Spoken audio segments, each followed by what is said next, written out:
So we again, stigmas, things that we've been taught that you sleep when you die. You hustle. If you sleeping, you're losing, you're missing money or whatever.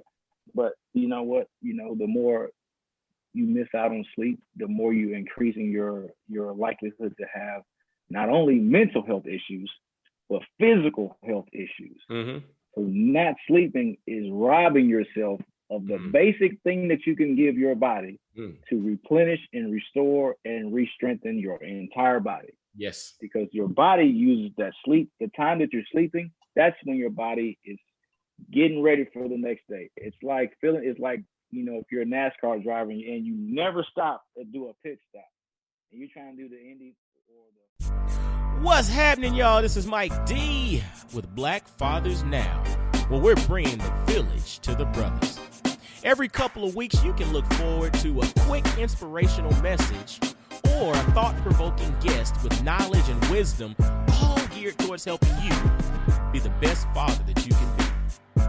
We're bringing the village to you. Now it's your turn to do something with what you learned. All right, y'all. Let's go.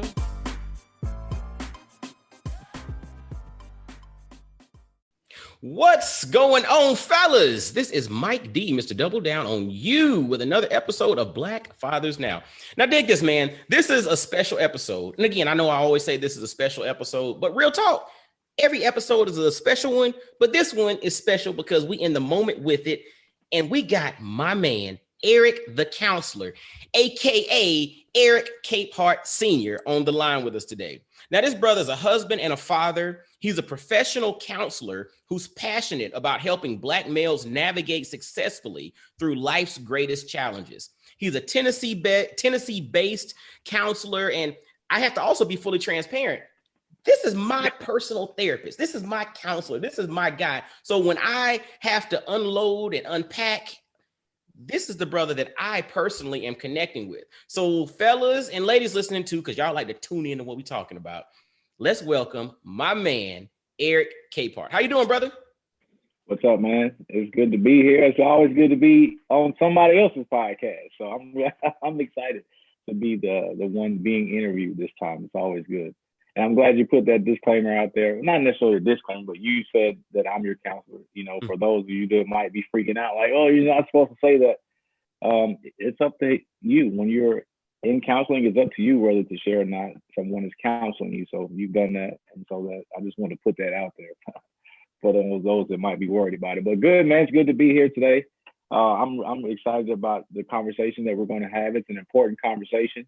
And I think we are going to be the examples of it, especially you, because you're not only talking about it, you actually are in therapy. And so I think it's going to be good for people to see Black men talking about mental health and Black men who are actually involved in mental health. So I think it's going to be good. Man, I appreciate that. I mean, and I think that's really good and that's awesome to say because, and I'm glad that you pointed that out because I think a lot of times when people think about therapy and counseling, it's like, I'm scared to talk to somebody because, man, they might say something or they might share this or they might go out and talk about me, or if they see me out in public, they're going to look at me all crazy. And I'm serious. I think there's a lot of stigma there. Yeah.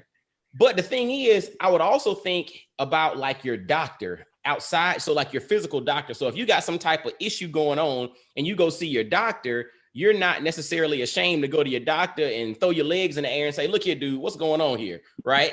Because you're not worried about seeing him at the grocery store because, you understand that. The same thing with your therapist and your counselor, if you basically not literally throw your legs up, but if we're not throwing legs up. Yeah, we ain't throwing no legs up, Mike. But if you bear yourself, you know what I'm saying? From the standpoint of like your emotions, your feelings, your thoughts, your issues, it's the same thing. It stays there. And that's a really good place it's a good platform or good environment to have. And I think everybody needs that. Oh, absolutely, man. No doubt about it. Mm-hmm. So before we get into the story, man, and get into your journey, I always like to have the brothers give shout outs because who are we without our village, without our support system, those individuals who are the wind beneath our wings, go ahead and give a shout out before we jump into your story, man. I like this. So I'm going to give a shout out to my homeboys, my brother, BJ, my man, my best friend, Ron Johnson, Give a shout out to my family. Give a shout out to all my clients, all of my people who listen to the show. I love y'all, man, and I'm loving this opportunity to give a shout out. You might make me do this on my show. I love Dude, I'm gonna check this out because you think about it, man. Like especially black folks, man. It's all about that connection. I was listening to an episode. It was an interview, and it was with Charlie Murphy. Eddie Murphy's brother, and Charlie Murphy was talking about how as he started off as a comedian, he said with white audiences he was killing it, but then he would go in front of black audiences, and it just wasn't grooving. And he said, I think it was either Martin Lawrence or somebody was backstage with him. And Martin said, so tell me about what you're talking about, what you're doing. I think it was Martin. It might be somebody else. And Charlie kind of gave his routine and all of that. And then whoever the comedian was, I think it was Martin, but it might have been somebody else, said, with black folks, you got to warm us up. You got to give shout outs. You got to come out there and say, fellas, y'all doing good. And ladies, y'all doing this. Right. You got to warm the crowd up. He said the non-black audiences wanted you to come and just get straight to the jokes. Whereas the black audiences wanted you to warm them up. And he said, literally, I did that on my next show and I was killing it ever since. And so I like that. Yeah, it is. And so when you think about it, like culturally, this is Black Fathers now. I mean, again, a lot of people from all backgrounds listen, but I'm speaking to brothers. And so to that point, we have to make it a point to realize that our village is extremely important. And who are we without our village? Man, that's a good move right there, man. I like it. Yeah, okay. We have to copy that, man. Yo, go and take it, man. Look, I got it from somebody else. Or look, you get it from me. Yeah, I love it. That's cool, man. I respect that. Dig that, man. Dig that. And so now let's jump into your story, man, your origin story. And, really just kind of talk to us a little bit about your background growing up and some experiences, like what led you into counseling and therapy as a professional? Yeah. I was sitting with one of my mentees yesterday at my house, and he was asking me the same question. And I'm going to give an answer, but then go to the beginning and bring us back to today. Because to be honest with you, Mike D, counseling as a profession chose me. And the reason we were even talking about my profession was he's 27, 28. He's a pro boxer, but he's ready to move. He knows he's coming to the end of his boxing career, and he's wondering, what am I going to do with the rest of my life? And so we were having a conversation about what do you do if you could do it without worrying about getting paid. And so we were going through these different things that he likes to do, which is totally outside of boxing and competing or anything. It's actually farming. And I was like, man, if you're passionate about it, you can do it. And then he asked me, well, how'd you become a counselor? I was like, well, really, it chose me. And so my story, I'm a kid from Nashville. I grew up in a single mother home. I actually, before my mom was actually single, I was adopted by my father-in-law, so he was in the military. So I've lived around the world, to be honest. I've lived in Germany for 7 years. I've lived in California, Florida, all around. And so that's, if you're a military brat, you know what that lifestyle is like. Never in one place a long time. You don't have really a lot of friends from childhood. And all that time, I was the only male of my four siblings. So my mom had me and four sisters. And so I'm always kind of like standing alone, right? And there was one thing I always wanted, Mike D, was to have brothers so that I could have like that male energy around me, right? And so I go through high school. I ended up, I was never in a gang, but I had my crew, and that was our crew. We used to walk around. We had guns. We were selling. We were both selling weed, and just being mischievous. We weren't trying to cause no harm or anything like that. Mm-hmm. It's just what we did, right, as a means to survive and to have money and to do things because of the conditions we grew up in. And I wasn't like dirt poor. My mom eventually divorced a guy that was in the military, so it was just her and those 5 kids, which I was one of them. But I was in the streets a little bit, right? I knew how far to push. So fast forward just a tad, I ended up getting expelled from high school in 11th grade. Wow. So I spent the whole year out of high school. I went to multiple different schools, ended up getting expelled out of the last school that I went to right before it was time for me to go back to the public high school that I eventually graduated from on time. And so that's a part of that journey. Went to college, did everything in college, man. Really, really good time in college. And after college is when the entrepreneurial spirit kicked in for me. I started a nonprofit organization, which was a mentorship organization for black males.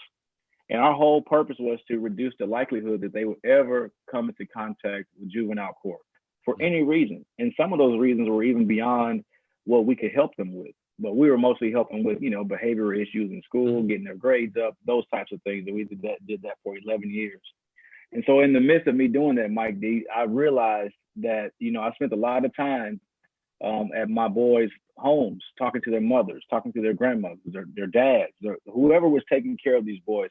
I spent a lot of time talking to those families in their homes. And I started to realize that, what's going on with him is not just him. He is a product of this whole system, the whole family. And I started to notice that there were some things kind of off that I couldn't, name what it was or identify what it was. But now as a therapist, I see that I was seeing mental illness rampant in the home. I was seeing high numbers of adverse childhood experiences, which lead to mental health conditions in young people. I saw all of that without really knowing what it was. But doing it for so long, that's when I started to realize, mentoring is great. I wrote a book about mentorship. I'll vouch for it forever. But it's only one part. Well, for me, I realized it was only one part of actually helping my boys. There was a deeper psychological and emotional aspect of their life that we were not able to help them with. And so I realized that years into it.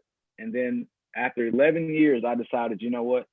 I'm going to pause because we were doing group mentorship in schools. We were doing team, we were partnering with youth football teams, and we had mentors on all the teams. Wow. We were doing all kinds of stuff, man. We had in-school programs, after-school programs, and team mentorship programs all over the city in Nashville. That's what we did.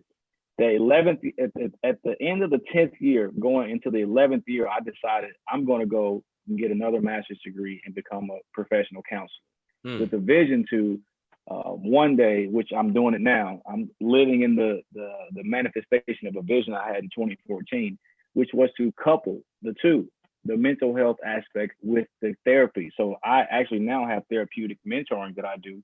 The same thing I was doing basically, but I've added a few more skills and I added a little more therapeutic structure to the way that I do things. And so how did I become a counselor? I really think it's something that chose me. This field literally chose me because I had no interest in doing this at all. I never thought about being a professional counselor. Dude, I'm gonna tell you what's powerful about this. And and I believe everything in life happens for a reason. And if you're open, aware, and present enough, you can see all the connections. And so one of the things that you talked about was your experiences, dabbling in the streets, doing this, doing that, literally was not about you becoming some kingpin. If you really look at the whole big picture, it's about giving you the context to connect with the boys that you're designed to mentor, connect, and empower going forward, which then opened the window to you seeing that it's much deeper than just giving them a playbook. We have to unpack some of these therapeutic issues. And I look at the connection now to my side of the coin, where about a year ago, I interviewed a brother who's actually a mentor of mine now. His name is Sean Dove, and he used to be the head of the Campaign for Black Male Achievement. Now it's called the Corporation for Black Male Achievement out of New York. And when I was interviewing him, we were talking. He's mentored and counseled leaders all over the world. And one of the things that he mentioned to me, he said, Mike, and this is what I tell to all my leaders. He said, if you don't have a therapist, a coach, and a mentor in the mix, you're going to struggle leading at the highest levels. And I was sitting there talking and I was listening. And usually when interviews, we're doing this for the audience, but I stopped him and I said, dude, you're talking to me. Like, I need that structure in my life, the mentor, the therapist, and the coach. And I'm a personal development coach. But what's interesting is I do sessions with people and work on performance and uncovering opportunities and looking at who they are and helping to unpack their greatness and figure out areas where they can shine and be the only one, not just the best of some of the other groups over here and all of that. when I'm doing that and I uncover things, one of the things that I find is there are situations in which my coaching session is leading them to the notion of recognizing they need therapy. And I understand there's a very distinct difference between the two. And I do not pawn myself off as a therapist or a counselor. I am a coach. And literally some of the feedback comes back to, look here, brother, I can help you with this and this, but you need a therapist to work on that. I can't do that. Right. I'm not trained with that. And so what you literally uncovered, say what, ma'am? I was just saying, I'm really glad that you appreciate and respect your boundaries and what you can do. It was the same thing for me as a mentor. I knew that I couldn't help with the things that I was seeing, so I did something about it. Yeah, and I think that's, and I'll tell you what's crazy about it is, and this is where, again, from an entrepreneurial business opportunistic perspective, some people say like, I can figure this out. I can go and grab and do this, but you're doing those that you're serving a disservice by not putting them in touch with individuals who are trained to do that. Now, again, if it's personal development, is, understanding who you are, your why, all of that, or mentoring, I'm one of the best in the world there. I can do that. But as it pertains to therapy and counseling and all of that, I'm like, are y'all in Tennessee? Okay, because I got a brother that y'all need to connect with. And his name is Eric Capehart, aka Eric the Counselor, because the brother's trained in that. And I think we have to understand our lanes and understand our zones and don't step out of that, because we do those that we serve a disservice by doing so. Absolutely. Absolutely. And so, there's, in our community, we think, and I'm not knocking this. I'm not. We think barbers are the counselors, which barbers use.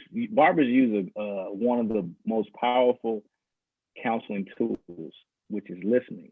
Right. As a counselor, even when you're with me, I'm listening to you most of the time. Like, you're talking most of the time, I'm just listening and writing notes.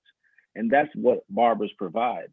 But the thing that really sometimes takes the barber out of his lane is when the barber says, yeah, this is what I would do if I was you. That's where the line is drawn to, where that's not counseling. That is just having someone to listen to you and offer their opinion. Because in therapy, one of the things that I value the most is a person's autonomy, or their ability to live and decide for themselves, especially if they don't have like a severe mental illness, which I don't treat as severely mentally ill. I don't treat people with schizophrenia or, major personality disorders. That's not my lane. But if a person like you lead the sessions, you can do what, I'm not going to say, Mike D, this is what you need to do. I'm not going to say that. I'm going to help you discover all the options that you find available to yourself. I may introduce new options, things that you haven't seen, like the blind spots. Maybe I can look around the corner for some people, and I can throw that in there. But I'm not going to say this is what you need to do, because that's what I did, and that's where And black men, I'm not knocking barbers anywhere. I love barbers. Obviously, I haven't been to one in a while, but the barbershop is our place. Right.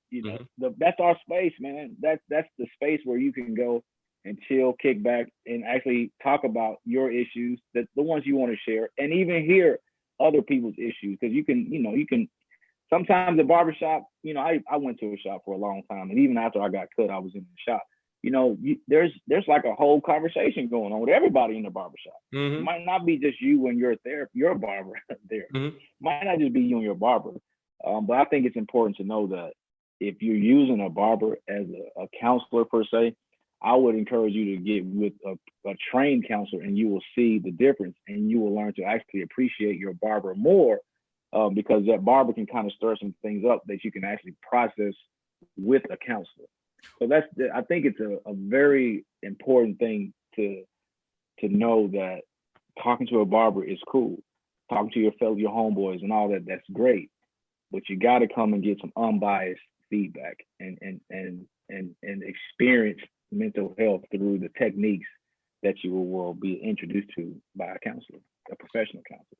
And dude, check this out. When you were talking, I thought about track and field, and I thought about like the 4x1 and the baton pass, right? Yeah. And so, when you think about the 4x100, everybody runs their leg of the race, and then you pass the baton to somebody else. The person who runs the first leg doesn't run the first, and I know I'm faster than the one that runs the second. Like, I'm gonna keep running the second leg too. No, you pass it to the next one because that's their time, right? That's their time, right? And I think when we look at it, if we're honest and we start to take a step back, exhale and become present in the moment and realize that, okay, it's dope to have my homeboys. It's dope to have the barber. It's dope to have, my mama and my cousin, my brothers. And this, it's dope to have all of these people. And as it pertains to my mental and emotional health and wellness, they serve a purpose, but it's not going to necessarily be the same purpose as this licensed clinical therapist who can really help you to unpack and get to those points that your mama can't necessarily help you get to.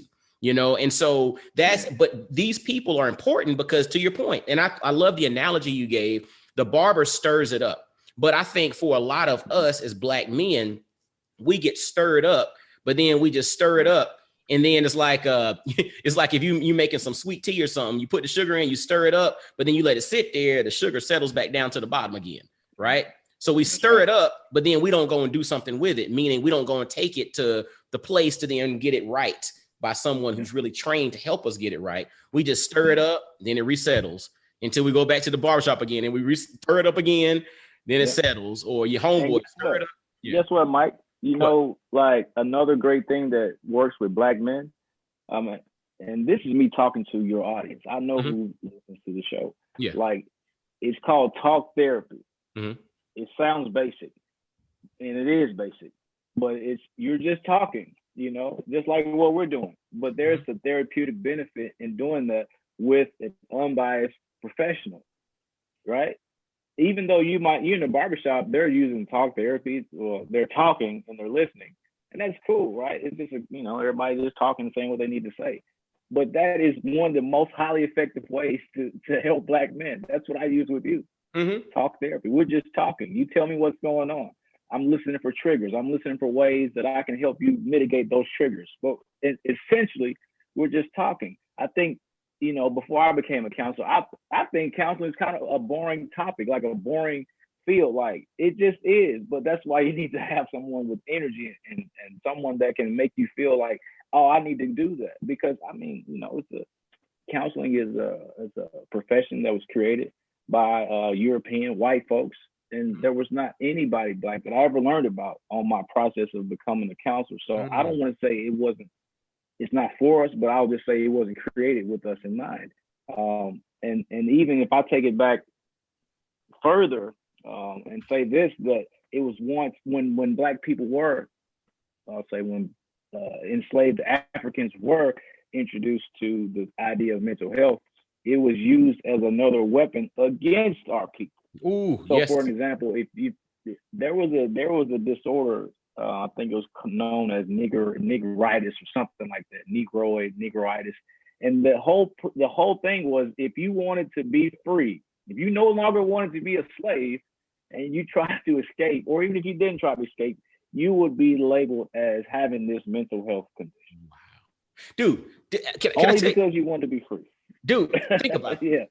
That is freaking deep. And to me, when you start thinking about like the whole concept of genetic messaging getting passed down through generations, like, people talk about trauma goes down through generations and it's expressed in your genes and things of that sort. Then you have epigenetics, which again is the environmental factors which influence your gene expression. But when you're saying that, and you think about the history of mental health and how it was used as a weapon against Black people, but now we're in situations in which mental health therapy and counseling could help us to unlock and become free. There's still this block here that, this used to be a weapon. Now you're trying to tell me this is a tool, right? Yes. It's kind of like, I used to use this to harm. Now you're supposed to use this to build. It's just like, it's this break here. And so when people have that mental break, and that's the stuff that also verbally gets passed down through generations. You might have a parent or a grandparent that says, oh, you don't need to go talk to that person. No, you don't need that. You just need to pray and it'll be fine, type deal. And how do we break that mindset that mental health counseling or therapy is not a weapon, but it can be used as a tool? Man, we break it by doing these types of things right here. the best way to break a cycle is to do something different. And so if you think about the cycle of grief or the cycle of anger, it's a cycle. It starts, it has its origin, and it has cycle. It's going it's a cycle. That's why people are caught up in the cycle of anger. If you have an anger issue, is because you're constantly in this cycle. And the only way to change the situation is to go a different direction, do something different to break the cycle. And so having Black men talk about mental health is working. Like having Black celebrities talk about mental health is definitely working. Having everyday people like us talk about mental health and being a part of it. And I'm a counselor and there's other Black counselors. This is all a part of breaking the stigma that Black people don't go to counseling. And it's the stigma. People are like, well, why do we think this? And some people have a negative attitude that we even have this stigma. And I'm like, well, hell, look at the history. Yes. If you ever want to know why a thing is the way it is, you look at the history of that thing. And that's the same thing we do in counseling. What you present with the problem, let's go back and look at what happened so that we can, identify what the problem is based on these symptoms.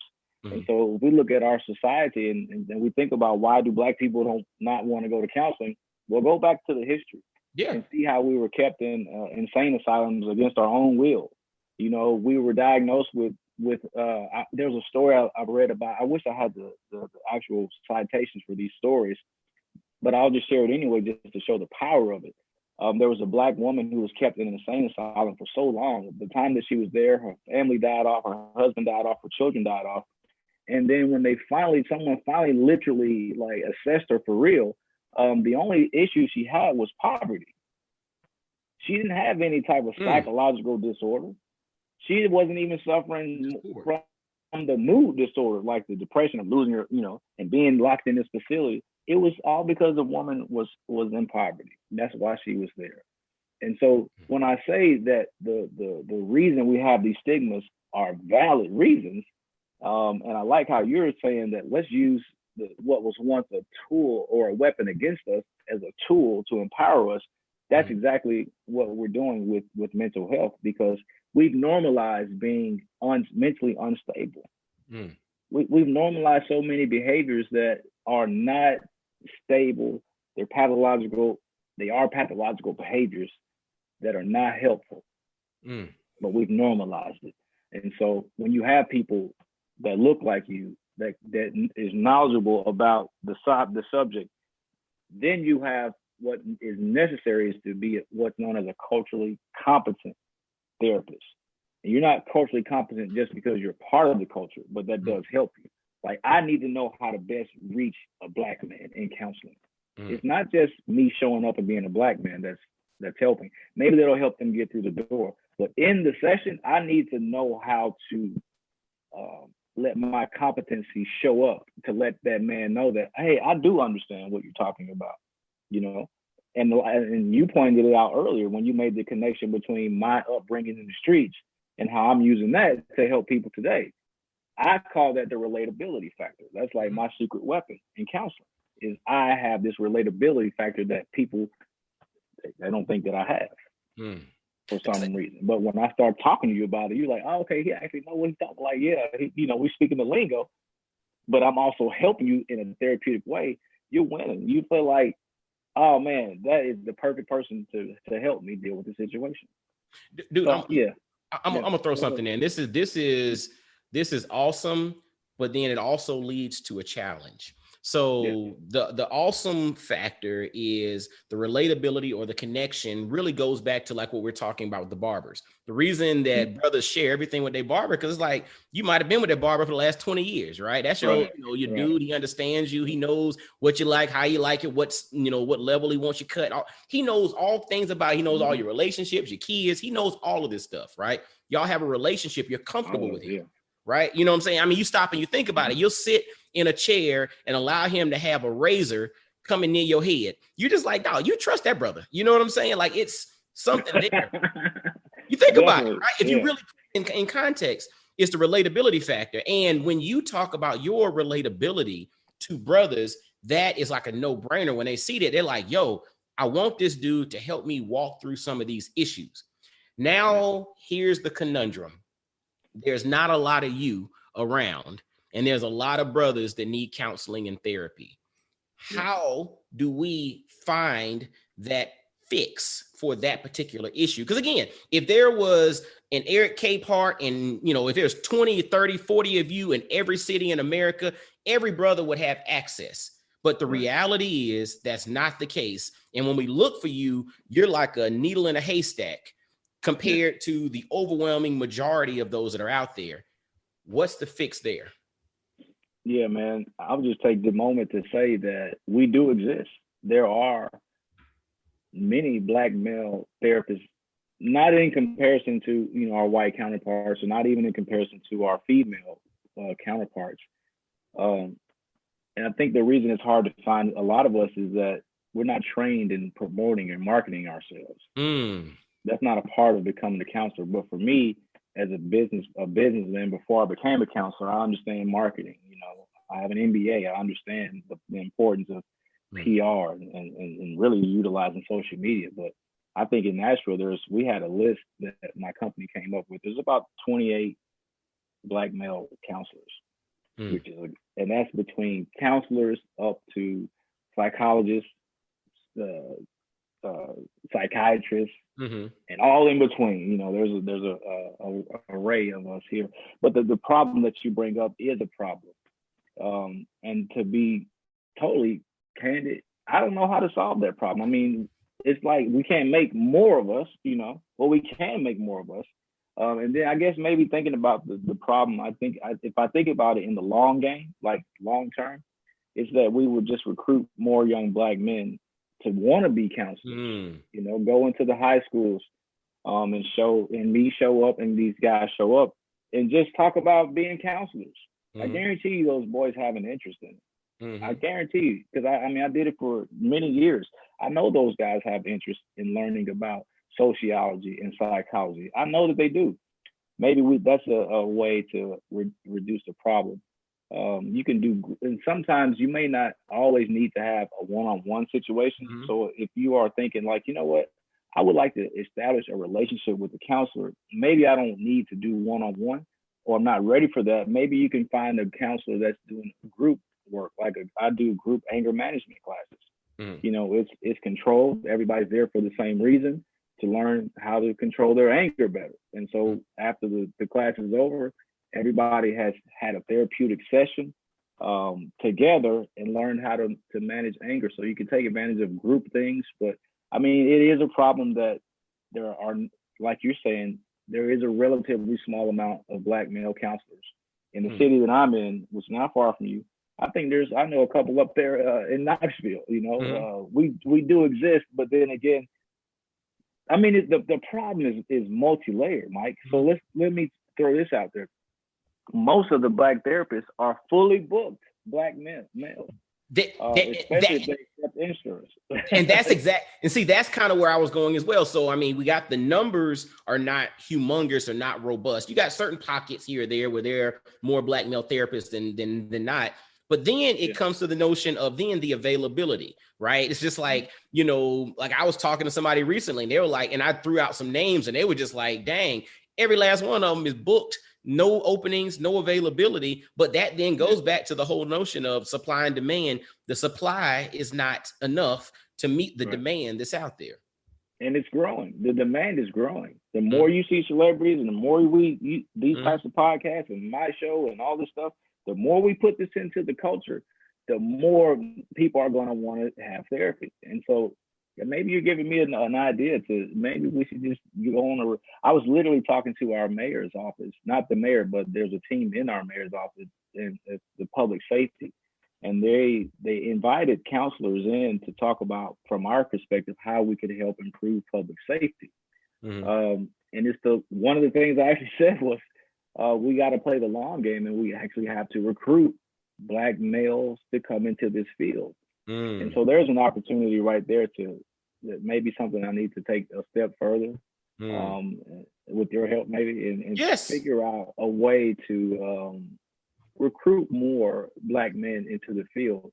I thought about even, here's another cool idea where barbers could actually be trained to be mental health you're not like a counselor. It's like an advocate type deal or something. Yeah, there's a specific program that's not coming to my mind right now, but they can learn some tools to where they could. I mean, hell, they'd be even better, at being barbers / counselors. But I thought about going and just recruiting barbers to go take them and put them through these programs, so that they could be like the front line for people to get into the field for real. Because I mean, shit. I mean, I don't know. I'm cussing on your show, man. No, you're fine. You're fine. You're fine. You good.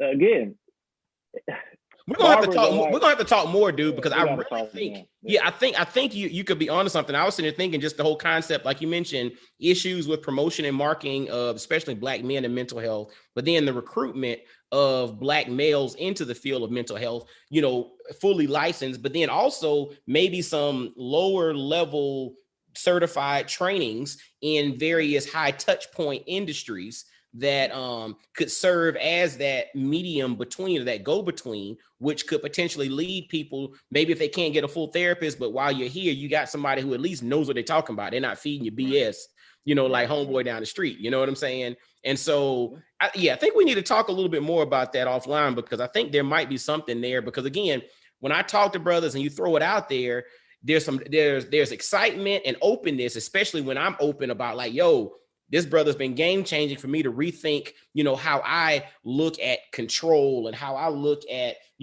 expressing myself. I'm an expressive guy, but then I'm also guarded in some instances, especially like intimately, on expressing myself on like what I feel and and again, you've been a game changer for me in opening up there. When I share that with brothers, they're like, well, maybe it is all right for me to, talk to somebody. But then they go and research and they spend a little bit of time looking and like, well, dang, I can't get no appointment nowhere, or this person don't take my insurance, or this one is this and this one is that. It's like, man, forget it. I just keep on business as usual. Yeah, man. And that's a real challenge. It really is. I can't ignore it. Like for me, my practice is, self-pay. I don't deal with insurance, and a lot of people do, some don't. The reasons are varied. My books aren't always full. I think because of that reason. But still, man, it's a problem, and maybe we could talk more about it and do something about it. I just leave it at that. Okay, well, no, it's good stuff, man. Again, this the wheels are turning, and we'll kind of go from there. And I know we got to end in a few minutes. We got a few extra minutes because before we get to the end. Canceled. Oh, it did? Okay, so we got a couple extra minutes. All right, cool. And so with we talk about access, and we understand or recognize that there are some challenges when it comes to access to mental health. That being said, what are some things that brothers can do, maybe if they don't have access to a trained professional, to work on some of the issues that they have going on?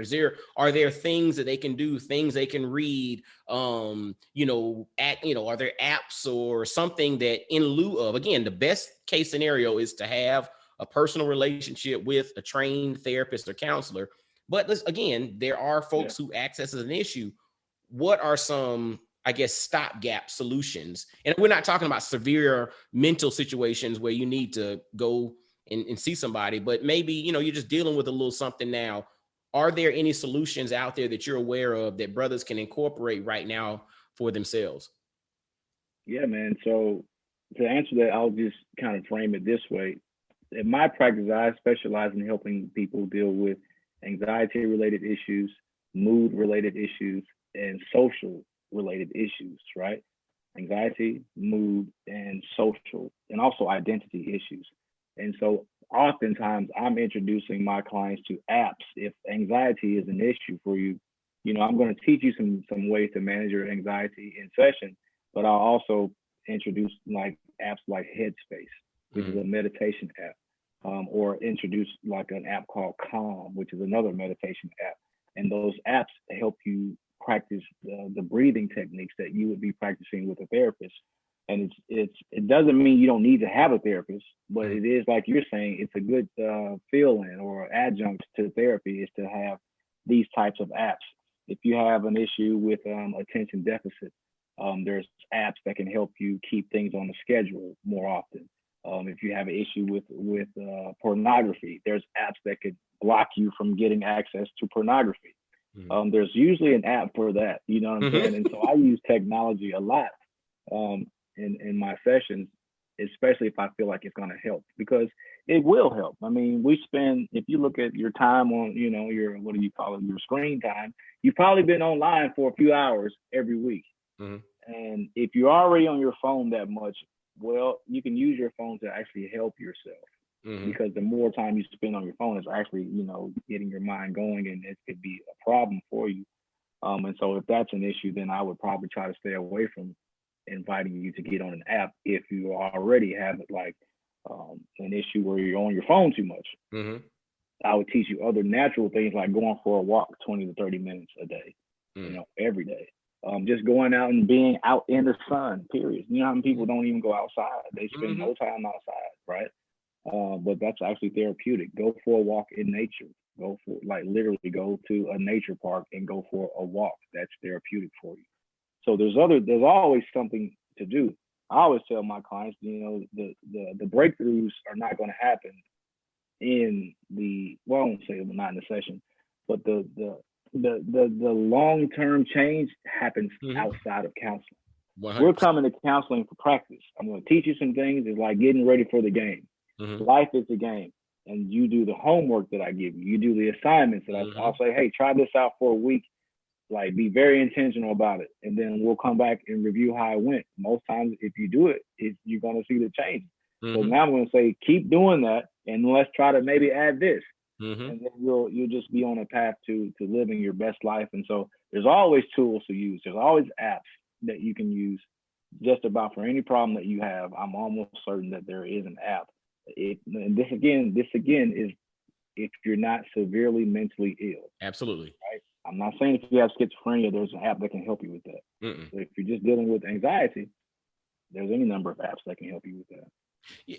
And it's interesting because you're talking about the tech solutions, but then you also threw in just like natural, non-tech related solutions as well. And it's interesting, I I consume so much content, but that's so that I'm prepared to help those that I'm mentoring or coaching or whatnot, or even preparing for interviews like this. And it's interesting when I hear a lot of the health and wellness conversations for people who are in kind of the homeopathic space, there's a lot of conversation around sleep, right? There's a lot of conversation around sleep, but then there's also been a lot around nutrition and hydration and, all of that. And when you stop and look at it, I want to know from your perspective, how much do various lifestyle habits like lack of sleep, poor nutrition, lack of hydration, dehydration, whatever, how do those things manifest into or exacerbate mental and emotional imbalances? Yeah, man, that's a great question. And I like to talk about this particular topic, especially as it relates to sleep and health. I mean, sleep and health, and sleep and diet and mental health, I should say. So we again, stigmas, things that we've been taught that you sleep when you die. If you sleeping, you're losing, you're missing money or whatever. But you know what? The more you miss out on sleep, the more you increasing your likelihood to have not only mental health issues, but physical health issues. So not sleeping is robbing yourself of the basic thing that you can give your body to replenish and restore and re-strengthen your entire body. Yes. Because your body uses that sleep. The time that you're sleeping, that's when your body is getting ready for the next day. It's like if you're a NASCAR driver and you never stop to do a pit stop, and you're trying to do the Indy or the 500, the Daytona 500, you're trying to go 500 something miles and never stopping, you're going to blow out before you get there. And if you don't sleep, you're like, I'll just sleep an hour here or 2 hours there. No, you're going to blow out. You're going to blow out your engine. That's real. You're going to blow a gasket, something, and you're not going to be prepared for it. And I'll just leave it at the most basic way of saying it. Sleep is critical to mental health. Sleep is critical to your overall health. And the more you are believing that you don't need to sleep, you'll sleep when you die, you're going to die sooner. Whoo. The more you believe you'll sleep when you die, you're gonna die sooner. Like, Yeah. and to me, that's a mic drop bar, and it's legit. Like, I was I know listening, it is. dude. I was listening to a wellness podcast, and the brother said that sleep is as important to your health as what you eat, and well, so your nutrition and your exercise by like a magnitude of 10. Like he said, It sleep. is. He I said mean, it just sleep is. is that important. But we've been tricked in believing that it's not. Wow. We've been tricked to believe that. People are like, oh man, look. And the thing about sleep, the thing that you want to do is to get your body on a rhythm. Mm-hmm. And it's not that easy to do. Mm-hmm. But at least try. Like for me, I'm trying to be in bed, sleep every night by at least 10. Mm-hmm. And I'm getting up at the same time, like 5. And that's really only giving me 7 hours of sleep. Mm-hmm. But that's my body's rhythm. And you need, Mm-hmm. the sweet spot. There's so much research on how much sleep you need. Mm-hmm. It's like 7 to 9 hours for an adult. Everybody's different. Yeah. Right. But you need to be sleeping a decent amount of time. And if you can get your body on a rhythm to go to sleep and wake up at the same time every day, you'll realize benefits that you never knew. Because there's days where I'm up at like 3:30 in the morning and I'm up all day, like working out, having clients, hell, any number of things. I have 2 children at home with me right now, and I'm not getting back into bed until 10 at night. So that's all day long. How do you have that energy to do that? It's because your body is prepared for the way you feed your body, the way you rest your body, the way you replenish your body will show up for you when you need it. And that's what I'm saying, man. If we're not sleeping, brothers, we have to stop thinking that we'll sleep when we die. Sleep is a cousin of death. All that stuff that's nonsense, man. Go to sleep. Get rest. Life is stressful. Go to sleep. And then actually sleeping, it regulates your breathing, so it's kind of calming you down. It's activating your body's relaxation response. So many things are happening. It's not that you're just laying there sleeping. Your body is actually doing what your body needs to do to give you life. Dude, fellas, ladies listening too. If y'all ain't getting nothing from what he said there, you wasn't listening. You need to replay what he just said. Literally, if you believe that you're going to sleep when you die, you're going to lead yourself to dying pretty doggone soon, because sleep is necessity. Sleep is a necessity. It's required. That's when your body restores itself, when it recovers. But we're talking mental health here as well. So we jumped into physical, but it's also mental health. This stuff is intertwined. Poor sleep habits can have a negative or adverse effect on your mental health as well. And so we talked about access. If you're having issues with access and you really can't get to a therapist, there are apps, there are programs, there are group sessions, there are all kind of things out there. But then you can also look at what you're eating. Take a look at, what do your sleep habits look like? I mean, adjust the things that you have control over right now, right? Take control of what you can control right now. You might find that does help. And so when you take that and add it to, a relationship with a licensed therapist or counselor, you're talking about going from good to great. And that's one thing I wanted to also dive into, is like, we always look, and we've been wired culturally to only seek help when there's an issue, right? So if it ain't broke, and it's basically the mindset of if it ain't broke, don't fix it, right? No, I don't need to touch it. It's flowing. Don't touch it. But I think, and this is just how I approach life from an abundance perspective, is I'm not looking to just set it and forget it. If it ain't broke, don't fix it. How do I go from good to great? How can I take it from here to there? How can I become the best version of who I'm supposed to be? How can we take this great relationship and make it all time? How do we do that? And my thing is, even reaching out to you, it was not per se, not necessarily for like some imminent issue that I was facing. I even explained to you in our first session, it's like, yeah, I mean, I ain't perfect. I got some issues, right? We all do. But my main reason was, dude, I want to go from good to great. And I want to have a relationship that helps to fine tune what I got going on. How do we also get into the mind frame of looking at therapy and counseling as an enhancer, not just a problem fixer? Yeah, man, it's just, again, it's one of those things where I believe that people do what seems to be cool, like understanding the psychology of people. People do what other people are doing. Mm-hmm. And so if you're saying, and you're right, you're a great example of, life wasn't in shambles when Mm-hmm. when we met, but there have been some things that have helped you Yes. sharpen what you do, right? Yes. And Yes. so the more you tell people, hey, my life wasn't in shambles. I just decided, hey, I want to go and see what it's about or see how I can get better. And just taking that step and showing you're the social proof. You're the proof that, hey, you can go to counseling without having to have like major depression, Mm-hmm. and still get something from it. And so you have to share that. I really believe that we as a culture, we keep talking about it and Mm-hmm. stop saying, well, people say, well, we don't talk about mental health. If someone is interviewing me and they say, how come we don't talk about mental health? I just stop them and say, hey, I talk about it every day. I have a podcast where we're talking about it. We're dropping shows every week. We're not the only show. We are talking about it. Mm-hmm. So let's go ahead and drop the stigma that we don't talk about it, because we are. Maybe not as many, maybe not as large, but Mm-hmm. we are definitely in this conversation. Mm-hmm. And you and me, because I have a counselor, Mm-hmm. even though I'm a counselor, we are the social proof. We are the proof. You tell 10 people, everybody, the thousands of people that you're connected to through your Mm-hmm. podcast and through all that, just tell them, hey, go check it out. Just go check it out. Mm-hmm. That's They're it. going to go check it out. Somebody's going to go check it out. Just like you heard someone say you need a counselor, a mentor, and a coach. What did you do? You're one of the people who went and made sure you had that. And now you have the proof that it's useful, and now you share it with the next person. Each one, reach one, teach one. Ain't that what it had goes? Something like that. It's community and connection. Yeah.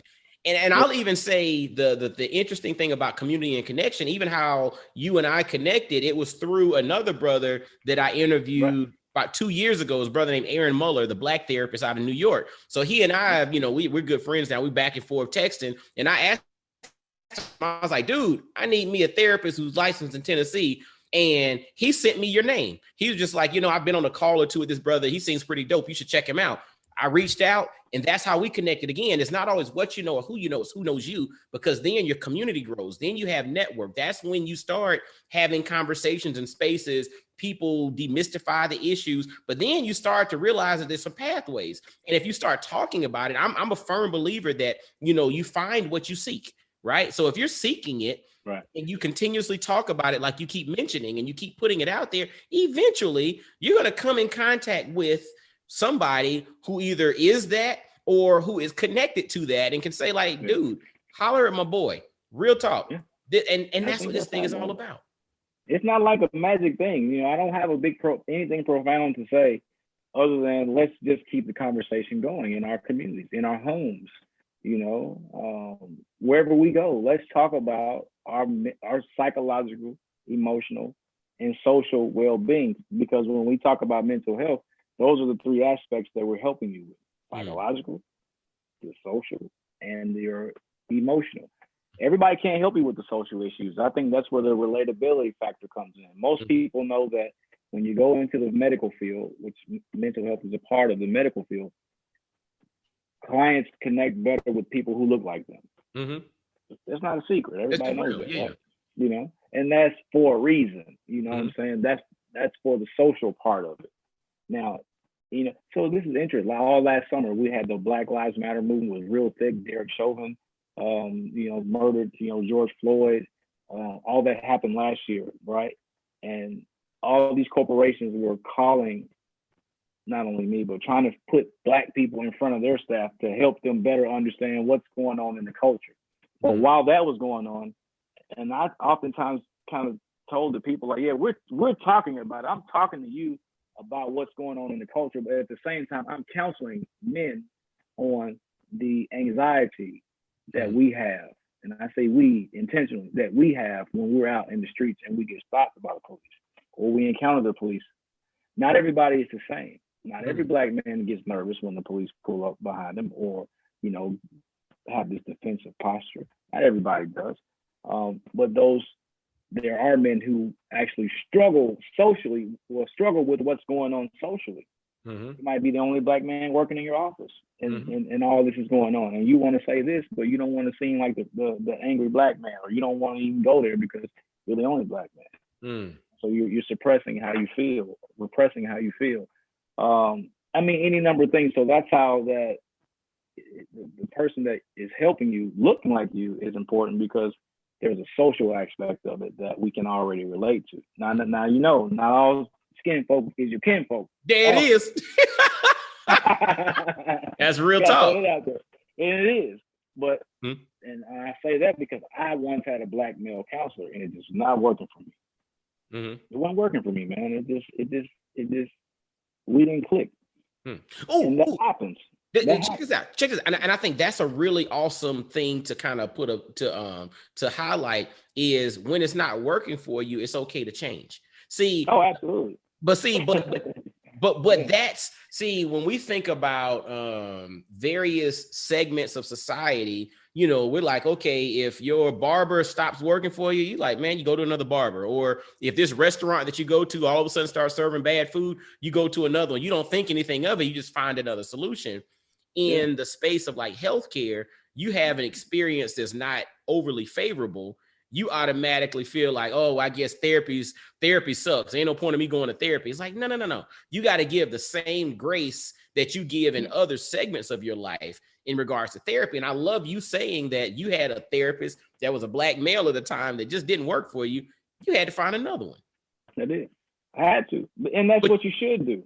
And there's no love. It's not personal or anything. The therapist is not going to be mad. No.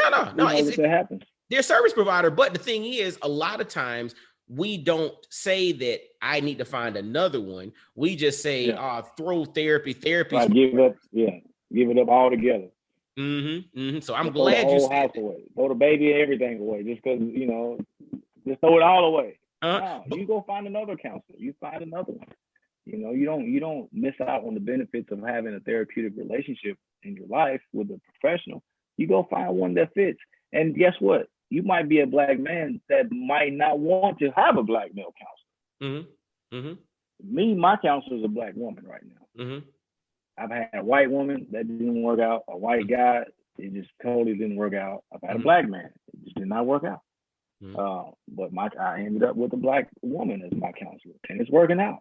And so, you know, you might be, like I said, you might be a black person and not want to have a black counselor, and that's okay, because they can still help you if they're culturally competent. And if they're not, you find another counselor. This is the way it goes. Cultural competency. And cultural competency does not simply mean racial connection. Cultural competency means, I'm getting tongue-tied. Cultural competency just means that they have competency in which they are aligned with you in some capacity that you can relate to, connect with, and it gives value to you in that particular relationship. So, fellas, be mindful of that. Again, all skin folk ain't your kin folk, but we do see the value prop of having the social proof of something or someone that you can relate with. So as we kind of wrap this thing up towards the end, I want to ask you one more thing before we get your contact information and information about your show, your book, podcast, all that kind of stuff. This journey that you're on as Eric the counselor, how has this come full circle to impact you as a black father and a husband? You have to, I guess the immediate response would be is I have to literally live out what I talk about the most. I have to live out the things that I encourage other people to do. I have to be the first example of all of that for my home, for my wife, and for my children, you know. Even though they don't know what I'm doing every day, they don't know what I'm telling people. I know. It's about personal integrity. I can't be out here telling people or encouraging people to live this way and giving them the tools to do it, and I'm not doing it at all for me.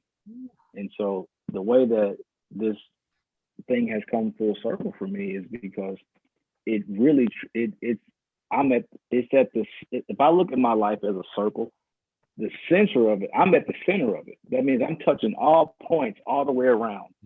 And I think me being Eric the counselor, this is a brand, but the person behind that touches the circle at all points.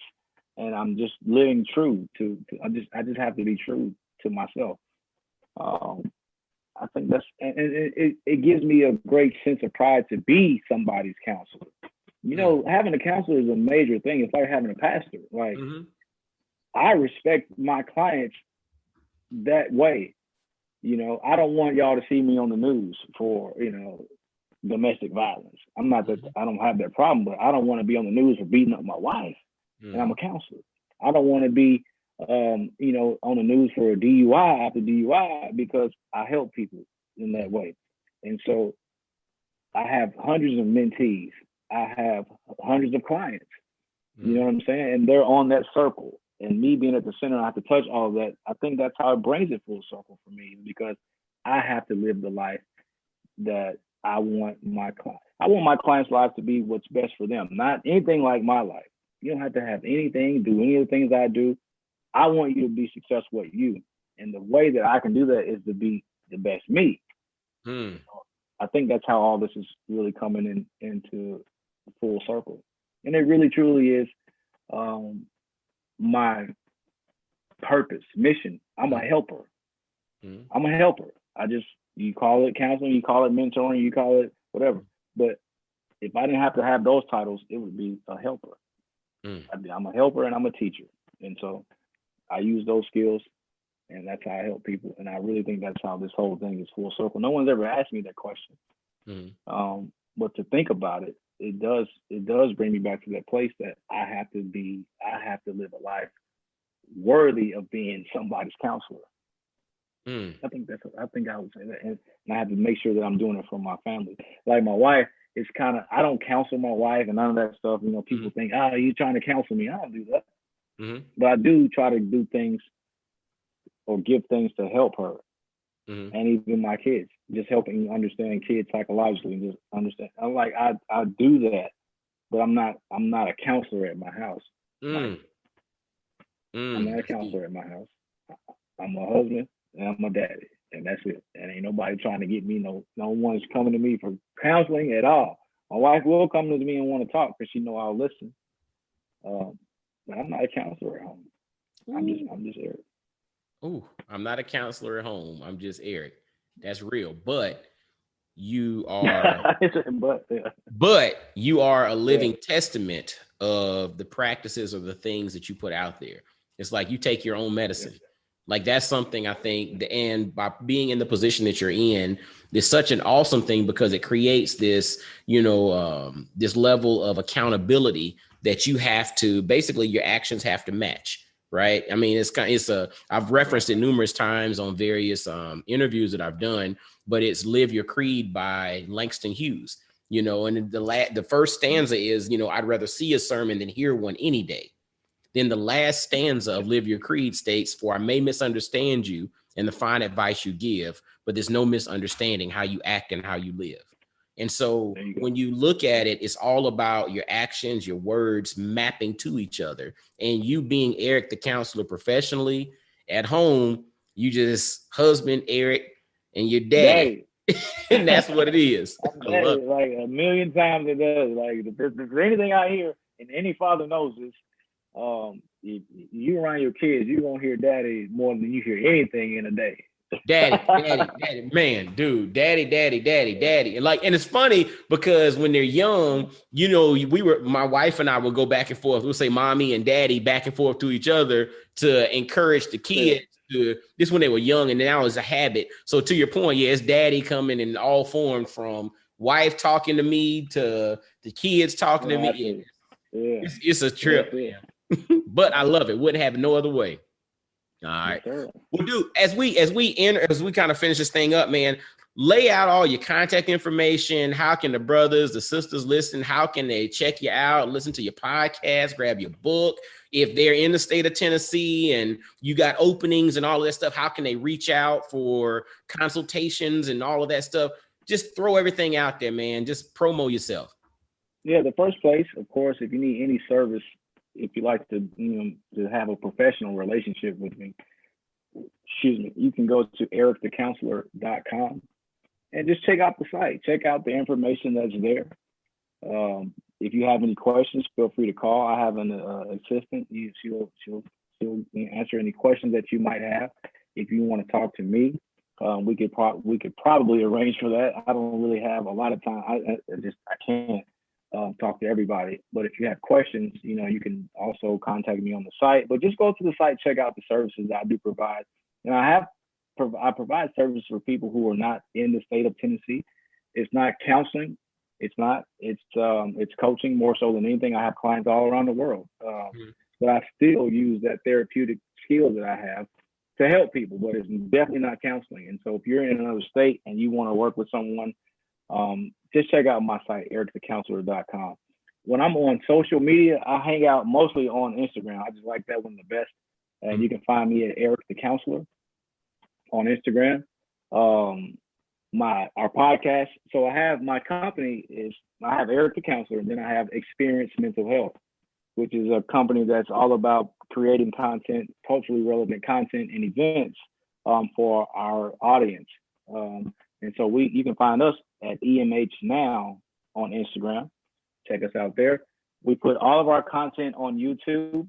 So if you go to YouTube and search for Experience Mental Health, you will find all the content that we release right there on our channel, mostly our podcast. And we do these live events specifically for Black men.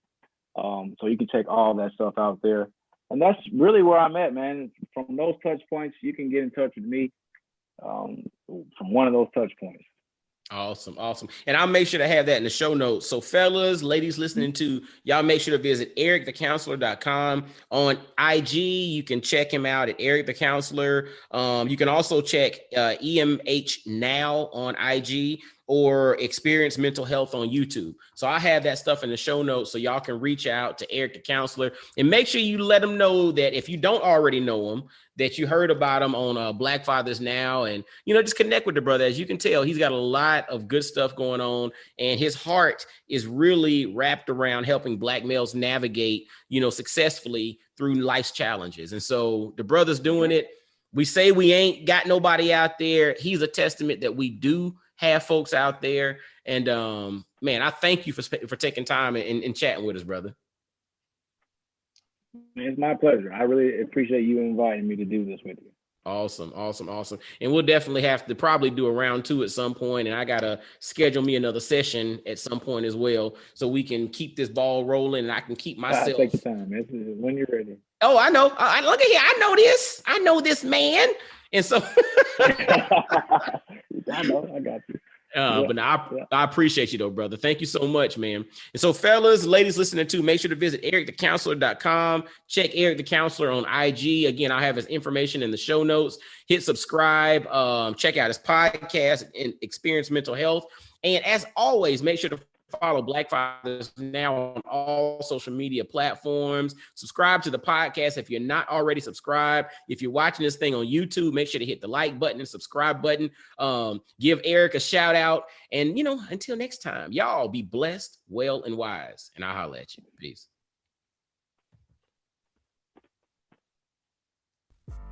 Yo, fellas, I hope you enjoyed today's episode. And always visit blackfathersnow.com, as well as follow Black Fathers Now on virtually every social media platform you can think of. Instagram, Facebook, Twitter, everywhere. Just follow us and engage with us, man. Look forward to hearing from you. And I guess until next time, I'll holler at you. Peace.